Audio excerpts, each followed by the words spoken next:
여러분 안녕하세요. 오늘은 인성이라는 속임수라는 제목입니다. 인성이라 하면 사람의 본성이라는 뜻이 되겠지요. 그런데 사람의 본성이라는 게 과연 고정되어 있느냐 하는 의문을 가져보는 겁니다. 사람이라고 하면은 개별적인 개인일 수도 있고요. 또는 사람과의 관계를 이루는 인간일 수도 있고요. 또는 그런 사람들이 모여서 함께 사는 그런 시민일 수도 있습니다. 그래서 이런 사람의 존재 조건에 따라서 다양하게 규정되는 그런 사람을 본성이 고정되어 있는 것이다 라고 가정하는 것은 좀 문제가 있지 않느냐 하는 이야기를 오늘 해보려고 합니다. 2015년에 인성교육진흥법이라는 법까지 통과를 시켰단 말입니다. 인성이라고 하는 것을 그런 법까지 만들어가면서 교육할 수 있는 것이냐 하는 생각을 해볼 겁니다. 그래서 인성교육이면 충분할까? 결론부터 말씀드리면 충분하지 않다는 거죠. 인성교육이라는 것은 사실은 잘못된 출발점을 가지고 있다 라고 하는 이야기를 할 겁니다. 그래서 오늘 할 이야기는 세 가지인데요. 첫째, 인성이라고 하는 말 속에 숨겨진 구조를 분석을 해볼 겁니다. 지금 방금 얘기했던 것처럼 사람의 본성이라는 뜻인데 그 뜻에 가지고 있는 그 말에 가지고 있는 전제들을 한번 분석을 해볼 거고요. 두 번째는 인성교육이라고 하는 것이 들어보기엔 굉장히 그럴듯하게 보이지만 사실은 그 속에 어떤 이데올로기가 담겨있다 하는 그런 이야기를 해볼 겁니다. 비판적으로 볼 거고요. 그 다음에 그러니까 인성교육이라고 하는 말보다는 시민교육이라고 하는 말로 바꿔서 개별적인 인간을 따로 교육할 것이 아니라 우리가 행복하고 건강한 시민으로 잘 살 수 있는 덕성, 품성 또는 그 사회적인 구조, 사회적인 분위기를 만드는 것이 중요하다라고 하는 이야기를 할 겁니다. 사람됨이라고 하는 것, 사람 인자죠, 한자로. 여러 가지 의미가 있을 수가 있습니다. 먼저 우리가 이데올로기적인 그 이유 때문에 안 쓰고 있는 용어가 있죠. 인민이라고 하는 말. 사실은 이 말이 공산주의가 대두되기 이전에 훨씬 일반적으로 쓰이던 말인데 공산주의자들이 쓴다는 이유 때문에 타부시하고 안 썼던 그런 용어입니다. 근데 이거 인민이라고 하는 말에는 인과 민이 구분되어 있었다고 그럽니다. 이제 고대 중국에서는요, 인이라고 그러면 일반적인 중인 이상의 사람을 얘기한다면 민이라고 그러면은 좀 신분적으로 낮은 그런 사람들을 의미하는 말이었다고 그래요. 그래서 인과 민이 이제 사람을 의미하는 뜻이었다고 그럽니다. 이건 신분제 사회의 산물이라고 볼 수가 있죠. 많이 쓰는 인간이라고 하는 말은 이거는 사람 사이의 관계를 의미하죠. 사람 인의 사이 간자 아닙니까? 그래서 사람 사이의 관계를 말하는 게 인간이고요. 그 다음에 이제 근대 이후에 많이 쓰고 있는 개인, 이것은 독립적인 개인들이죠. 인디비주얼 영어로. 그러니까 더 이상 쪼갤 수 없는 존재였던 거고요. 그 다음에 이제 우리가 시민이라고 그러면 시티즌이죠. 시티즌은 되게 이제 주체로 깨어난 개인들. 그러니까 개인이라고 그러면서 그냥 존재 조건상으로 생물학적으로 더 이상 쪼갤 수 없는 독립된 존재라고 한다면 시민이라고 그러면 사회적으로 깨어난 독립된 개인들이죠. 그래서 이들이 서구에서는 부르주아 혁명을 만들어낸 거죠. 그래서 시민이고요. 그 다음에 근대 국가 이후에는 국민이라는 말을 많이 써요. 지금도 많이 씁니다만. 근데 이 국민이라고 하는 말은 국가에 종속된 그런 사람을 뜻하는 말이 되잖아요. 그래서 국가 기능의 기능단위라고 하는 그 생각을 많이 가지게 돼요. 그래서 국민을 깨어난 주체로 생각하기는 좀 어려워요. 따라서 우리는 시민이라고 하는 말을 다시 한번 되살릴 필요가 있다. 그래서 왜냐하면 주체로 깨어난 개인들로 만들 필요가 있다는 거죠. 그래서 사람의 본성을 기를 생각을 하지 말고 이런 시민의식을 고취시키는 것이 우리 민주사회에서 올바른 길이 아니냐 하는 얘기를 오늘 하고 있는 거예요. 인성의 성이라고 하는 것은 사람이나 사물 따위의 본성이나 본바탕 이렇게 사전적으로 정의되어 있습니다. 사람 인성 그러면 사람의 본성이나 본바탕이 되는 거죠. 그다음에 우리는 이거 비슷하게 이제 민족성이라는 말도 많이 써요. 이것도 사실은 어떤 이데올로기적인 거죠. 민족의 고정된 속성이 있을 리가 없잖아요. 민족의 어떤 속성이 있다고 한다면 그것은 그 민족이 겪어온 역사적 경험이나 문화적 변천 과정 속에서 그런 속성을 가지게 되는 것이지 어떤 민족이 가지고 있는 고정된 속성은 있을 수가 없는 거죠. 국민성도 마찬가지입니다. 한국인의 국민성, 일본인의 국민성 이런 얘기를 흔히 하는데 이런 말은 안 쓰는 게 좋지 않겠나 그런 생각을 저는 합니다.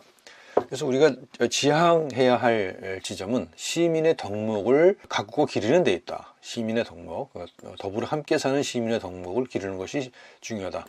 사람의 본바탕을 갈고 닦는 것이 아니라 함께 사는 시민의 동목을 개발하고 발전시켜 나가는 것이 훨씬 더 의미가 있는 것이다 라는 생각을 합니다. 인성이라는 말을 쓰죠. 그리고 민족성이라는 말도 쓰고요. 국민성이라는 말도 씁니다. 하지만 우리는 이런 것들을 벗어나서 이제는 시민의 덕목, 뭐 시민성이라는 말을 쓰기도 합니다만, 시민성이라는 말보다는 시민의 덕목이라는 말이 좀 더 포괄적인 것 같아요. 시민성 그러면 어떤 고정되는 본바탕을 떠올리는 경향이 있기 때문이죠. 그래서 시민의 덕목이라고 저는 이름을 붙여봤습니다. 자, 우리가 인성이라고 하는 말을 할 때, 기왕에 우리가 인성이라는 말을 하니까요. 인성교육법이라는 것도 만들어졌고, 그래서 두 가지 논란이 있어요. 첫 번째는 고대 중국에서 있었던 성선설, 성악설의 논쟁이죠.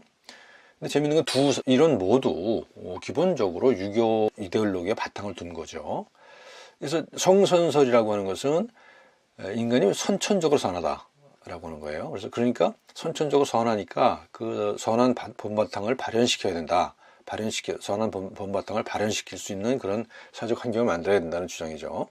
성악설은 선천적으로 악한 게 아니라 후천적으로 악하다는 겁니다. 인간의 본성이라는 것은 선하지도 악하지도 않다고 얘기를 하죠. 우리가 살아가는 사회 환경이 인간을 악하게 만든다라는 겁니다. 따라서 인간을 악하게 하지 않기 위해서는 사회적 환경을 선한 사람이 살아가기 좋은 환경을 만들 필요가 있다는 것이죠. 20세기 와서는 사회생물학이라고 하는 학문이 대두되면서 이런 논쟁이 있었습니다. 그래서 여기서 본성이냐 양육이냐라는 논쟁이죠. 이 고대 논쟁에서 그런 논쟁이 있었습니다. 기본적으로 생물학적이라는 차이가 있는 거죠. 그래서 기본적으로는 이제 다윈이나 도킨스로 이어지는 이기적 유전자 논쟁. 그러니까 이 유전자가 최대 복제할 수 있는 그런 성향들을 개체에게 만들어 간다는 주장이죠. 그래서 이기적 유전자 논쟁이 있고, 그 다음에 거기에 이제 대해서 이제 크로포트킨이나 뭐 굴드 같은 사람들이 주장하는 상부상조의 공동체라고 하는 그런 개념, 협동을 강조하는 거죠. 그러니까 전자는 경쟁을 강조한다면 후자는 협동을 강조하는 뭐 그런 이런 논쟁이 있습니다. 이건 이제 특히 이제 19세기, 20세기 이데올로기 투쟁과 관련해서 이해되는 경향이 있죠.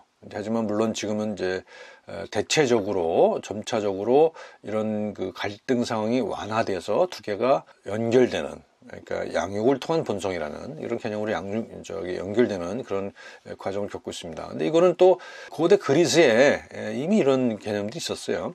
후조 포이에시스라고 하는 말, 그러니까 본성을 스스로 만든다, 본성을 창조한다는 그런 개념이 있었거든요. 그래서 그걸 인간 삶에 적용시켜 왔던 건데, 이제 근대 사회생물학에서 경쟁을 강조하는 부류와 협동을 강조하는 부류가 한참 아주 뜨겁게 싸우다가 결국은 그런 방향으로 고대인들이 생각했던 그런 지혜로 되돌아가는 것 같은 느낌을 받습니다. 고대 중국에 보면 맹자가 성선설을 주장했죠. 그건 인간의 본성은 기본적으로 착하다, 동물과 다르다라고 하는 얘기를 했고요.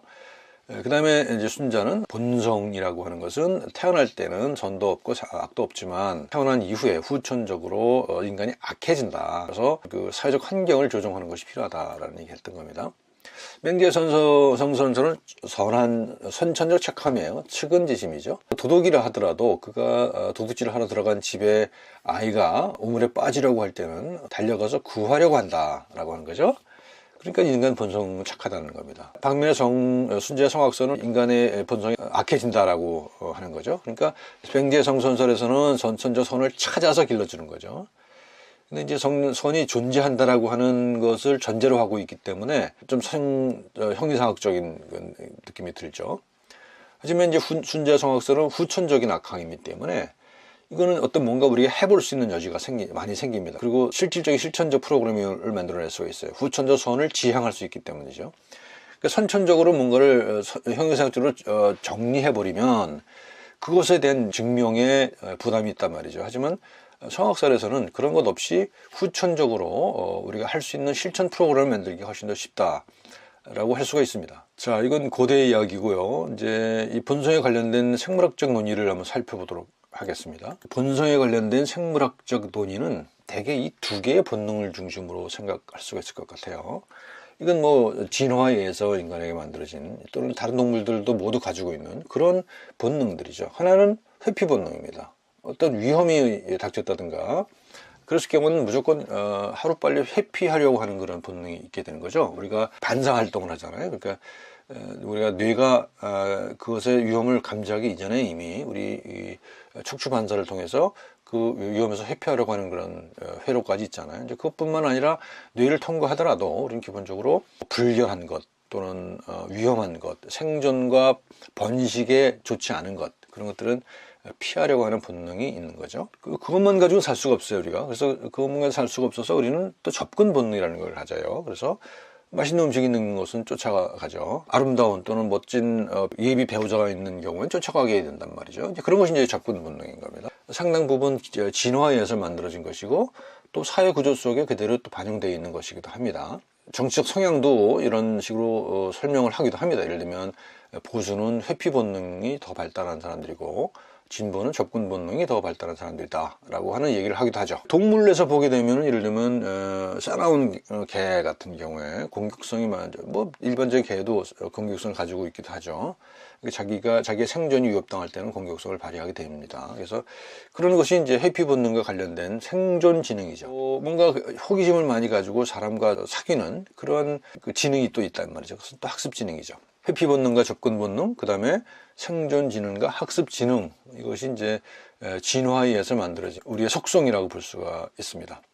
그래서 우리가 사회를 사는 데 있어서는 일반적으로 이 두 가지 경향, 협동과 경쟁이라고 하는 두 가지 속성을 가지고 살아갈 수밖에 없는 것 같습니다. 그래서 그것은 두 가지가 어느 하나만이 중요한 것은 아니죠. 그동안의 사회생물학 논쟁에서는 대개 하나를 중요시하고 다른 거를 별로 경시했던 그런 경향이었다고 한다면 지금은 솔직하게 봐서 두 개가 다 우리한테 있는 거기 때문에 그거를 배타적인 것을 볼 필요는 없지 않느냐 그런 생각합니다.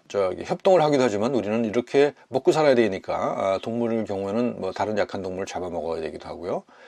또 사자 같은 경우, 숫사자 같은 경우는 자기 그 씨를 퍼뜨리기 위해서 다른 숫사자가 낳은 새끼들을 물어주기까지 하잖아요. 그래서 이런 것들이 냉혹한 자연의 현실을 반영하는 것이고 우리 인간들도 격렬한 논쟁이라기보다는 뭐 거의 인신공격에 가까운 공격들을 많이 하잖아요. 정치인들 특히.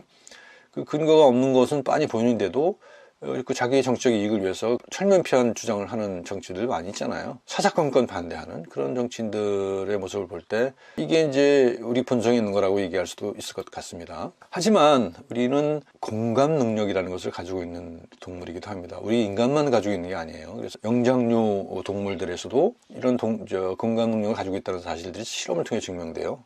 오른쪽에 있는 원숭이 밑에 이제 빨간 레버가 있잖아요. 이걸 당기면은 자기 앞에 먹을 게 나옵니다. 근데 동시에 자기 앞에 먹을 게 나오는 동시에 반대편 방에 앉아있는 그 원숭이 바닥에 철판에서 전기가 흘러서 얘가 찍하고 울어요. 그러면 이 레버를 당길 수 있는 자유를 가지고 있는 이 동물은 어떻게 행동하겠느냐. 굶는다는 거예요, 며칠 동안. 이게 바로 이제 동물들도 이런 공감 능력을 가지고 있다라는 그런 증거로 제시되고 있습니다. 근데 우리는 이런 본능도 가지고 있다는 거죠. 경쟁의 본능도 가지고 있지만. 그래서 두 개를 배타적으로 볼 필요는 없지 않겠냐라는 겁니다. 인성교육이라고 하는 말이 있죠. 의료인문학에서도 뭐 인성교육이라고, 의료인문학이 인성교육이다라고 하는 말을 뭐 초기에 하는 분들이 있었습니다만 저는 그것을 받아들이지 않습니다. 의료인문학이 인성을 가리키는, 인성 개발하는 교육이 아니다. 우리 자신들에 대한 좀 비판적인 반성을 하는 것이 의료인문학이지 내 본성을 갈고 닦아서 착하게 만드는 것이 인성교육이, 그것이 의료인문학일 수는 없다고 생각을 합니다. 2015년에 인성교육진흥법이 제정됐는데요. 뭐 말은 참 좋습니다. 멋집니다. 자신과 내면을 건전하게 가꾸고 타인 공동체의 자연과 더불어 살아가는 데 필요한 인간다운 성품과 역량을 기르는 것을 목적으로 한다. 그러니까 여기는 그런 우리가 가지고 있는 인성, 사람의 본바탕이라고 하는 개념이 있지는 않아요. 말로는 가꾸고 기르는 거잖아요. 가꾸고 기르는 거기 때문에 어떤 한 개인을 위한 그런 행동이라고 멋진 인간을 만드는 거라고 여겨지도록 이제 문구를 작성했습니다. 하지만 사실 인성이라고 하는 말 자체가 어떤 그 전제들을 가지고 있습니다. 예를 들면 인성이라고 하는 말은 각 개인이 가지는 사고와 태도 및 행동 특성 이렇게 돼 있잖아요. 이거는 특성입니다. 그러니까 개인의 특성입니다. 근데 개인의 특성을 바꾼다는 게 또 전제가 돼 있잖아요. 인성 교육이라는 것은 보편적 특성에다가 개인적 성품까지 이제 합친 게 이제 인성인데 이거를 바꿀 수 있다. 그리고 바꿔야 한다고 하는 것이 인성교육법인 거죠. 사실은 인성을 바꿀 수 있다는 전제가 깔려 있고요. 그다음에 바꿔야 한다라는 거예요. 그다음에 여기는 사람 자체를 행복하고 건강하게 만든다기보다는 사람이 가진 어떤 속성을 개발하는 라는 뜻이 이제 포함되어 있죠. 저는 이제 이 인성이라고 하는 말 또는 이걸 법까지 만들어서 사람이 인성을 법으로 길러야 된다는 것에 대해서 참 부정적인 생각을 많이 가지고 있습니다. 그래서 이제 그 대안으로 제시되고 있는 것이 이제 시민의 덕목 또는 시민성, 시티즌십입니다. 이제 인성과 시민성을 비교를 해보십시다. 인성은 사람의 특성, 개인의 특성이에요. 그 다음에 시민성은 사람 사이의 문제입니다. 개인의 문제와 사이의 문제인 것은 굉장히 큰 차이가 있는 거죠. 철학적으로도 인성은 주체 중심이라고 한다면 시민성은 타자를 중시하는 그런 철학적 사조에 바탕을 두고 있다고 볼 수가 있습니다. 인성이라고 하는 것은 선험적 규범이에요. 맹자에서 선천적으로 타고난 선함을 전제하잖아요. 근대 이후의 인성이라고 하는 것은 진화생물학적 관점을 받아들이는 그런 것이 이제 무시에 깔려 있어요. 그래서 인간은 누구나 이기적이다. 따라서 그런 이기적 속성을 완화해서 이타적 인간을 만들어야 된다라고 하는 생각이 이제 속에 깔려 있는 것으로 볼 수 있습니다. 근데 제가 이제 강조하는 것은 그런 이타적 인간을 만든다는 것이 과연 어떤 의미가 있느냐, 이기적 인간을 이타적 인간으로 바꿀 수는 있느냐라는 것에 대해서 회의적이라는 겁니다.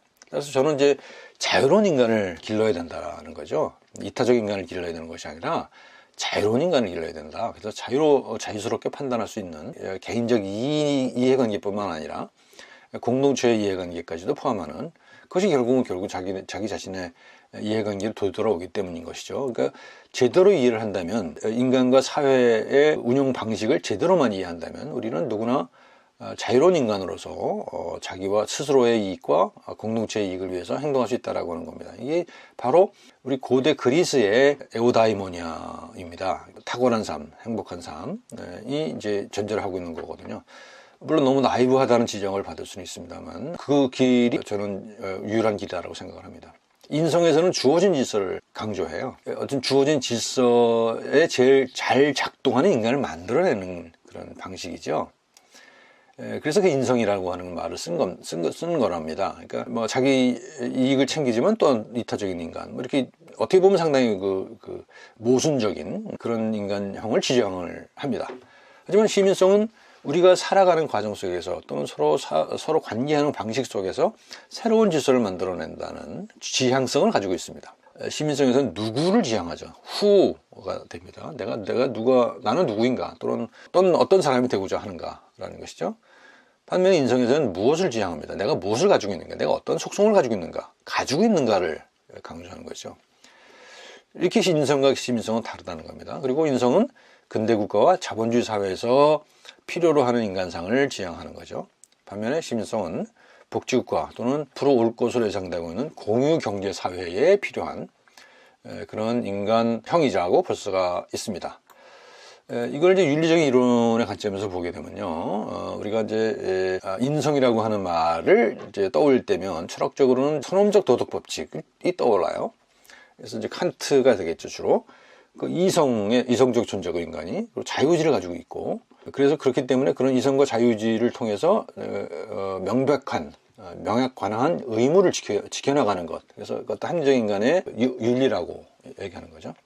이제 여기 문제가 뭐냐 하면 이성과 행동의 연결고리가 없어. 이성적으로 생각해서 이렇게 행동하는 것이 옳아라고 하는 결론이 있다 하더라도 그 결론에 따라서 행동하느냐 하는 것은 또 다른 문제라는 거죠. 따라서 이 이론에서는 이성과 행동의 연결고리가 약하다라고 하는 겁니다. 그래서 그런 어떤 추상적인 윤리 이론을 떠나서 실천적인 윤리 이론을 도입하고자 하는 것이 이제 소위 말하는 공리주의죠. 그래서 이제 벤담과 빌 같은 사람들, 최대 다수의 최대 행복이라고 하는 원리에 따라서 공리를 추구하는 윤리 이론이 발달하죠. 그러니까 이것은 모든 사람이 이익을 받는 방향으로 이제 행동하는 것이 윤리적인 것이다. 근데 여기 문제는 뭐냐면 그 이해관계를 어떻게 계산하느냐는 거죠. 이것도 역시 추상적일 수밖에 없어요. 구체적인 행동 지침을 지향했지만 결국은 이해관계라고 하는 것은 그렇게 간단하지가 않다는 거죠. 무척 복잡하기 때문에 이해관계를 계산한다는 것이 문제가 생겼다는 겁니다. 다시 이제 옛날로 돌아가는 거죠. 그러니까 덕윤리로 돌아가는 건데, 행위자의 탁월성이라고 하는 겁니다. 덕이라는 것은 아리스토텔레스부터 유래된 거라고 볼 수 있는데, 지성의 덕과 생활의 덕, 이 두 개가 다 덕입니다. 그래서 안다고 하는 거, 합리적인 것과 그 합리적인 것에 따라 행동하는 또는 그것과 동시에 따라라기보다는 그 지성과 생활이 하나로 뭉쳐 있다고 하는 표현 더 맞을 것 같습니다. 그래서 이런 행동과 판단이 일치하는 그런 상태로 가야 된다라고 하는 것이 이제 행위자의 탁월성 이론입니다. 덕윤리입니다. 그래서 교육과 습관을 통일하는 거죠. 교육과 습관을 통일하는 것. 저는 이제 오늘 이야기의 결론은 결국은 인성이라고 하는 어떤 독립된 개인의 속성을 개발하는 것이 아니라 행복하고 건강한 삶을 지향하는 공동체 이론으로서 우리가 살아야 할 지향점과 또 그런 지향을 위해서 우리가 습득해야 될 어떤 습관들, 그런 것들을 만들어내는 것이 필요하다. 그것이 결국은 시민교육이 되어야 된다. 시민교육이라는 것은 그런 공동체의 윤리규범이고 그 공동체 속에서 개인과 공동체가 동시에 삶의 지침을 같이 만들어 나가는 것이어야 된다라고 하는 것이 오늘의 결론입니다. 감사합니다.